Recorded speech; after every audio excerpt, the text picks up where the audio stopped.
जल्दी धो लो।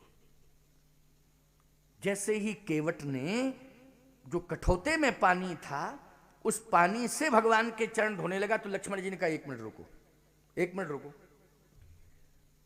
तुमने ये भी सुना कि ब्रह्मा जी ने जब भगवान के चरण धोए थे तो यही कंडीशन में धोए थे जो कंडीशन तुम्हारी है। केवट बोला, कैसी कंडीशन? लक्ष्मण जी बोले, सही बताओ, ये कन्फर्म है कि अभी तुमने स्नान नहीं किया है। बोलो है कि नहीं सही, ये सत्यता है कि नहीं? केवट बोला, हाँ, झूठ तो हम बोलते नहीं, सत्यता है, स्नान तो नहीं किया। पहले गंगा में स्नान करो फिर चरण धो। केवट बोला, कैसा स्नान? अरे कैसा स्नान? स्नान कैसा होता है? स्नान के बाद ही चरण धोया जाता है, इसलिए स्नान करो फिर चरण धो। तो केवट कहता है, लक्ष्मण, मन चंगा तो कठौती में गंगा। यदि हमारा मन प्रसन्न है, अंतःकरण हमारा पवित्र है, तो स्नान से भी ज्यादा महत्वपूर्ण है। अच्छा बोलो भाई, मन मैला तन उजला। स्नान करने से ये शरीर उजला होता है कि नहीं? स्नान करने से शरीर कैसा होता है? उजला। लेकिन एक संत कह रहे हैं, कबीरदास जैसे उच्च कोटि के संत कह रहे हैं, मन मैला तन उजला, मन मैला तन उजला, ओ बगुला कैसा भेष, ओ या से तो कागा भलो जो भीतर बाहर एक। क्यों भैया, कौआ ही ठीक है इससे अच्छा? तो जो बाहर काला है वो अंदर भी काला है। नहीं नहीं प्यारे, शरीर को साफ करना चाहिए, ये धर्म कहता है। शरीर को धोना ये भी धर्म है, लेकिन आत्मा को पवित्र करना, मन को पवित्र करना, ये परम धर्म है प्यारे। और मन पवित्र तब होगा जब सत्संग सुना जाएगा। मन पवित्र कब होता है? जब सत्संग रूपी गंगा में स्नान करोगे तो क्या हो जाएगा? पवित्र मन। इसलिए केवट कहता है, हमारा मन पवित्र है। शरीर की बात कर रहे हैं आप, इसलिए कठौते में लक्ष्मण जी देखते देखते तुम्हारी आंखों के सामने गंगा प्रकट होंगी। ब्रह्मा जी ने ब्रह्म कमंडल में चरण धोए तो ब्रह्म कमंडल में गंगा प्रकट हो गई। केवट आज गंगा के तट पर ही कठौते में भगवान के चरण धोएगा तो कठौते में एक नई गंगा प्रकट हो जाएंगी। आज केवट की कठौते में गंगा प्रकट होगी। और बोलो, केवट की कठौते में गंगा प्रकट हुई कि नहीं? गंगा के किनारे जो उसके पुरखे रहे वो नहीं तरे, लेकिन कठौते की गंगा, जो कठौते में गंगा प्रकट हुई उससे पुरखे तरे। रामायण पढ़ते हो तुम, लेकिन पढ़ते तो समझते नहीं हो, बस बात यही है। और समझ जाओ तो हमारी जरूरत ही क्या है? फिर क्यों बुलाओगे? क्या आवश्यकता है? ये दुनिया का टेंट पंडाल, दुनिया की व्यवस्था, ये सब समझने के लिए ही तो।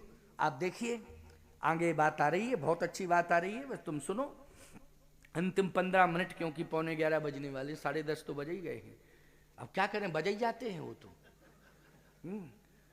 बज ही जाते हैं। पता तुम लोगों को लगता नहीं है, बस बात इतनी सी है। भाई मैं 8:45 बजे तो आ ही गया था, क्यों लगभग आ गया था कि नहीं? 8:30 बजे तो हमसे ये कहा, महाराज जी चलिए, और 8:45 मान के चलो, और इस समय 11:15 बजने वाले हैं, बस 10-15 मिनट बाद 10:30 बज गए हैं। तो लगभग 2 घंटे तो हमारी उपस्थिति हो ही जाएगी। अभी नहीं है, अब हो जाएगी, अभी तो होने वाली है ना। लेकिन तुम लोगों को लगता नहीं है, लगता नहीं है तो इसके लिए मैं क्या करूं? तुम लोगों को यही लग रहा है अभी तो 15-20 मिनट हुए, आधा ही घंटा हुआ, अभी तो यही लग रहा है कि नहीं लग रहा है? यही लग रहा है। देखो माताएं भी करें, हाँ यही लग रहा है, यही लग रहा है, यही लग रहा है। वो ये लगता है तुम लोगों को, एहसास यही ऐसा ही होता है। सुनते रहो, सुनते रहो, सुनते रहो, महाराज बोलते रहे, सुनते रहो, सुनते रहो। ये है जिज्ञासु के लक्षण, अच्छे जिज्ञासु के लक्षण है ये।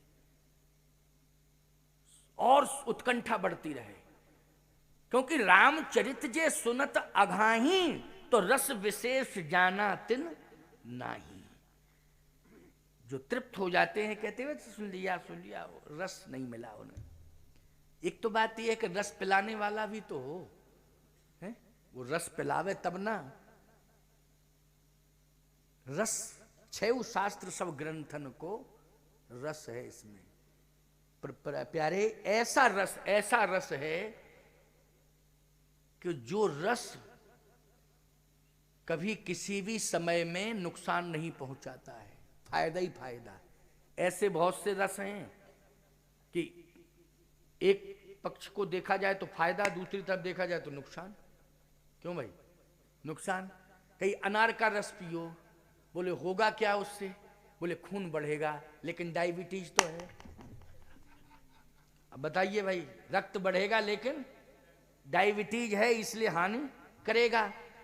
बोले फिर, बोले लोहे तत्व है, बोले पालक का जूस पियो, पी गए, बोले लेकिन पथरी तो है। जिनको पथरी की शिकायत होती है वो पालक का जूस नहीं पीते, उनको डॉक्टर मना करता है। बोलो करता है मना कि नहीं करता है? लेकिन एक बात बताएं आपको, रामचरितमानस में ऐसा रस है कि कोई भी पिए, किसी भी समय पिए। बल्कि जितने भी प्रकार के संसार में रोग होते हैं, उन सभी रोगों से बड़ा रोग होता है भव रोग। बोलो भाई, जितने संसार में रोग हैं, उन सब रोगों से ज्यादा खतरनाक रोग कौन सा होता है? भव रोग। बोलो होता है कि नहीं? और सही बात तो यह है, रामचरितमानस रूपी रस जिसने भी पी लिया है वो भव रोग से मुक्त हो गया है प्यारे। वो भव रोग से मुक्त हो गया है जिसने रामायण का रस पी लिया है। तो इसलिए ऐसा रस है जिसको पीते रहो, पीते रहो, पीते रहो। पेयम पेयम श्रवण पुटके। बोले पिए कहां से? बोले श्रवणेन्द्रिय से, कानों से पिया जाता है। ये रस मुंह से नहीं पिया जाता है, कानों से पिया जाता है। आप सब कान से पी रहे हैं। भगवान ने कहा कि तो धो लो भाई। अब उसने पानी कठौते में और चरण धोना शुरू किया। अति आनंद उमग अनुरागा, चरण सरोज पखारन लागा। यहां जनक जी में अनुराग है, यहां अति अनुराग है। बर बिलोक दंपति अनुरागे, दंपति अनुरागे, अनुराग। और केवट में अति आनंद उमग अनुरागा। अनुराग बढ़ता ही जा रहा है? बढ़ता ही जा रहा है अनुराग। चरण सरोज पखारन लागा, चरण सरोज पखारन लागा। अनुराग बढ़ता जा रहा है और चरण भगवान के धोता जा रहा है। लेकिन प्यारे जनक जी ने तो चरण धोए, समय की सुनिश्चितता थी। लेकिन केवट ने जब धोए तो समय की सुनिश्चितता नहीं रही, समय बढ़ता ही चला गया। एक ही चरण धोने में समय बढ़ता जा रहा है। लक्ष्मण जी बोले ये चरण धोने का तरीका नहीं है। अरे भाई, एक चरण थोड़ा सा धो लो, दूसरा चरण धो, फिर पूजा करो। ये नियम, ये थोड़ी है कि एक ही चरण पकड़े उसी को धो रहे, वो धोते ही जा रहे हैं। ये तरीका ठीक नहीं है। चरण दूसरा भी धुलना चाहिए। तो केवट दूसरा चरण क्यों नहीं धो रहे हो? केवट बोला एक बात बताओ, जब धुलवाने वाला कुछ बोल नहीं रहा तो ये बगल वाले क्यों डिस्टरबेंस पैदा कर रहे हैं? जब सामने जिसके हम चरण धो रहे हैं वो कुछ नहीं कह रहा, चुपचाप खड़ा है, तो तुम बीच में क्यों बोलते हो? भगवान ने कहा तुम चुप रहो लक्ष्मण, तुम बीच में बोलते हो, कुछ नहीं बोलना है। लक्ष्मण जी बोले तो हमें ऐसा लगता है कि आप खड़े रहो और ये चरण धोता रहे और 14 साल बाद अयोध्या वापस, इतना ही काम पर्याप्त है। भगवान बोले नहीं नहीं नहीं नहीं, समझ लो, समझो जरा। हाँ धो लो, कोई बात नहीं, धो लो। थोड़ी देर में भगवान ने कहा दूसरा क्यों नहीं धो रहे हो? भगवान अब बोले दूसरा क्यों नहीं धो रहे हो? देखा आपने, भगवान को कहना पड़ा कि दूसरा क्यों नहीं धो रहे हो चरण, एक ही क्यों धो रहे हो? केवट बोला बात यह है कि जिस चरण को मैं धो रहा हूं तो धोते धोते ये अनुभव कर रहा हूं कि ये धोने के बाद अगर नीचे रखूंगा तो वैसा ही फिर हो जाएगा। भगवान बोले तो वो तो नियम है कि चरण धोने के बाद फिर नीचे रखा जाता है तो फिर उसमें रज कण आ जाते हैं, तो नियम ही है। तो केवट बोला फिर धोने से फायदा क्या होगा? भगवान बोले तो तुम चाहते क्या हो? केवट बोला मैं ये चाहता हूं कि धुला हुआ चरण मेरे हाथ में रहे और बिना धुला हुआ अपने आप दूसरे हाथ में आ जाए चरण।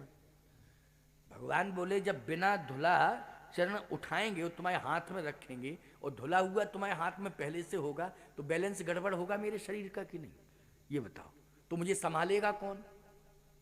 केवट बोला मैं संभालूंगा।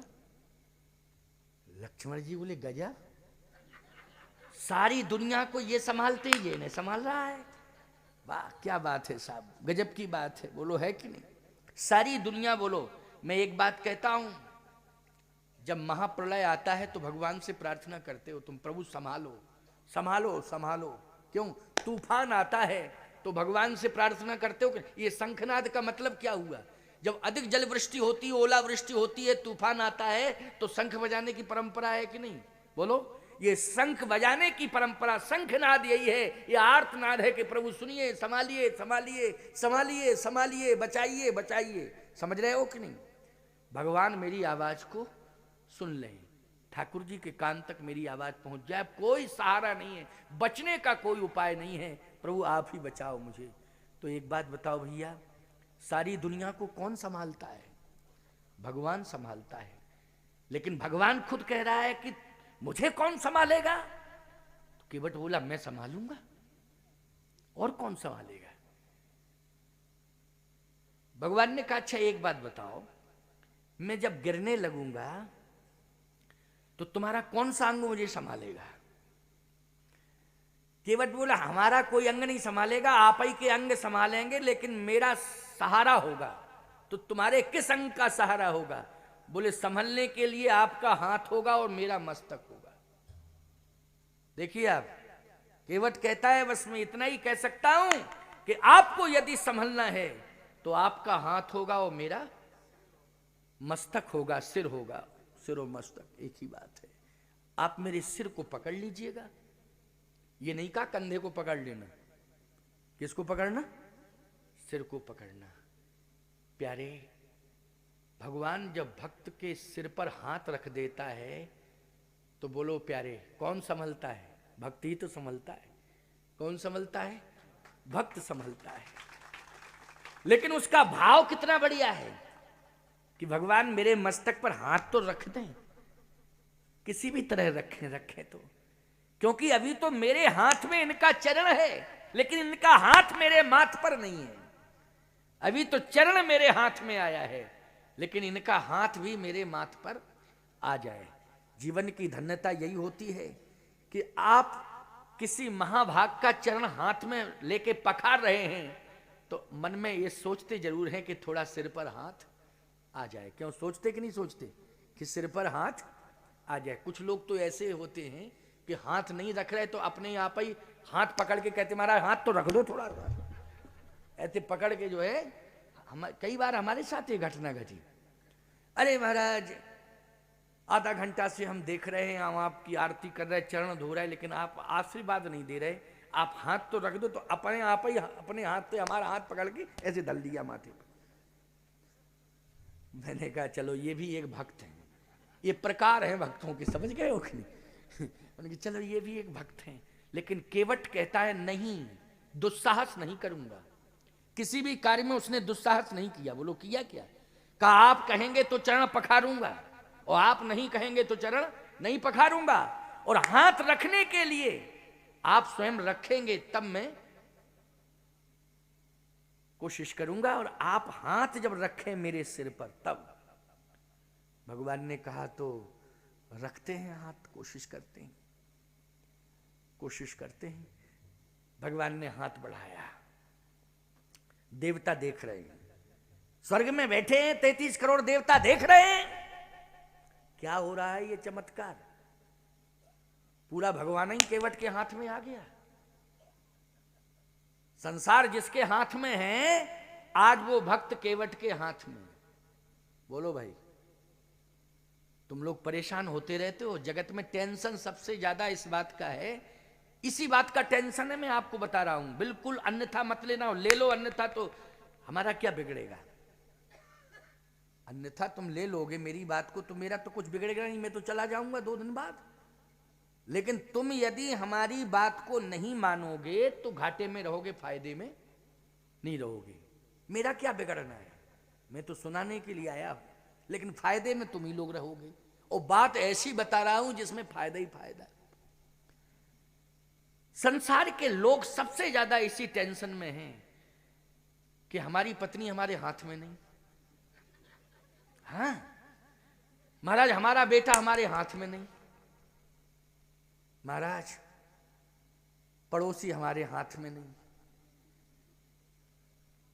महाराज धन हमारा धन हमारे हाथ में नहीं, हमारा घर हमारे हाथ में नहीं, हमारा गांव हमारे हाथ में नहीं। इसी बात का टेंशन है कि नहीं, जल्दी बोलो। इस चक्कर में रहोगे तो कहते कहते मर जाओगे, कोई तुम्हारे हाथ में नहीं होगा।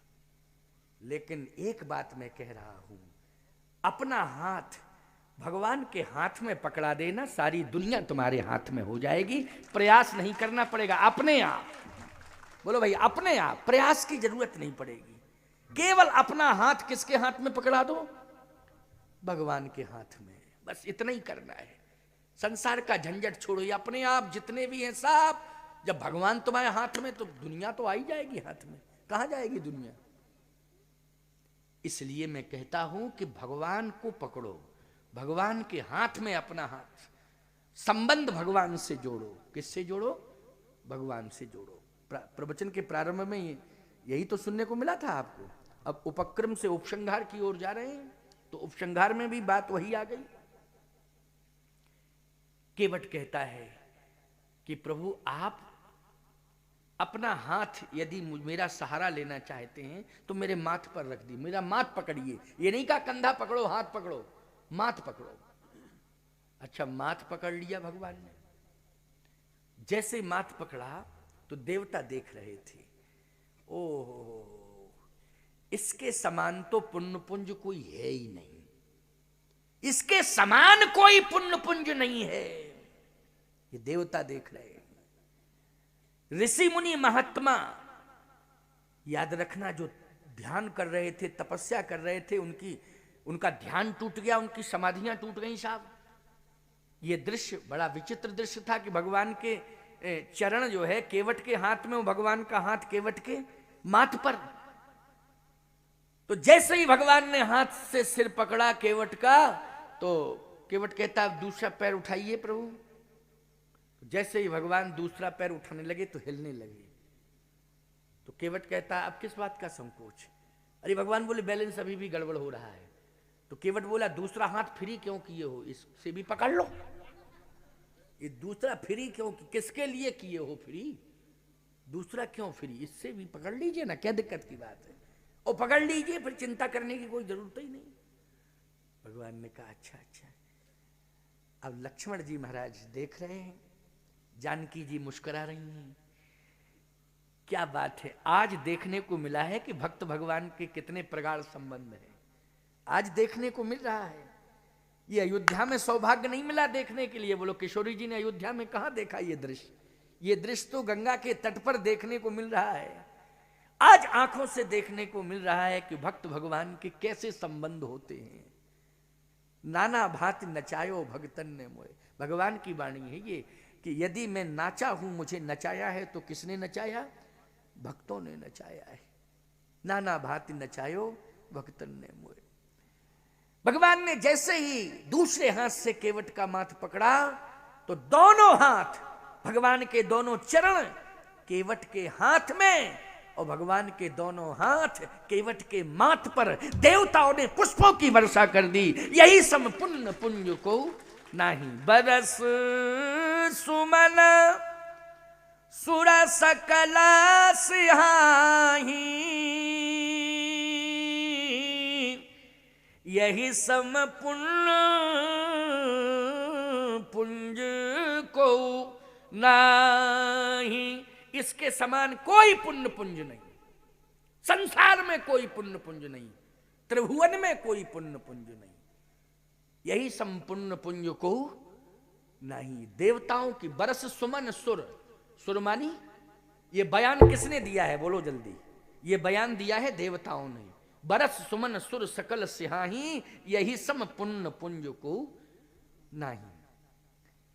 जैसे ही पुष्पों की वर्षा हुई, याद रखना प्यारे, देवता पुष्प वर्षा रहे हैं, सारी दुनिया देवताओं के ऊपर पुष्प वर्षाती है।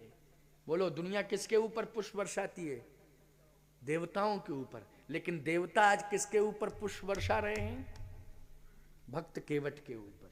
बोलो वर्षा रहे हैं कि नहीं। इसको कहते हैं भगवान के प्रति समर्पित होना। एक और अंतिम बात है, इसको सुन लीजिए। जब पुष्पों की वर्षा हो रही थी और केवट भगवान के दोनों चरण अपने हाथ में लिए था, भगवान के दोनों हाथ केवट के माथ पर थे, तो श्रृंगवेरपुर के सभी देख रहे थे कि ऐसा सौभाग्य तो हमारे राजा को नहीं मिला। क्यों भाई, मिला क्या? ऐसा सौभाग्य किसी मेरे राजा को नहीं मिला, ऐसा सौभाग्य इस वन में तपस्या करने वाले ऋषि मुनि महात्माओं को भी नहीं मिला, जैसा सौभाग्य हमारे श्रृंगवेरपुर के नाव चलाने वाले मजदूर को मिल रहा है। आश्चर्य, क्या बात है साहब।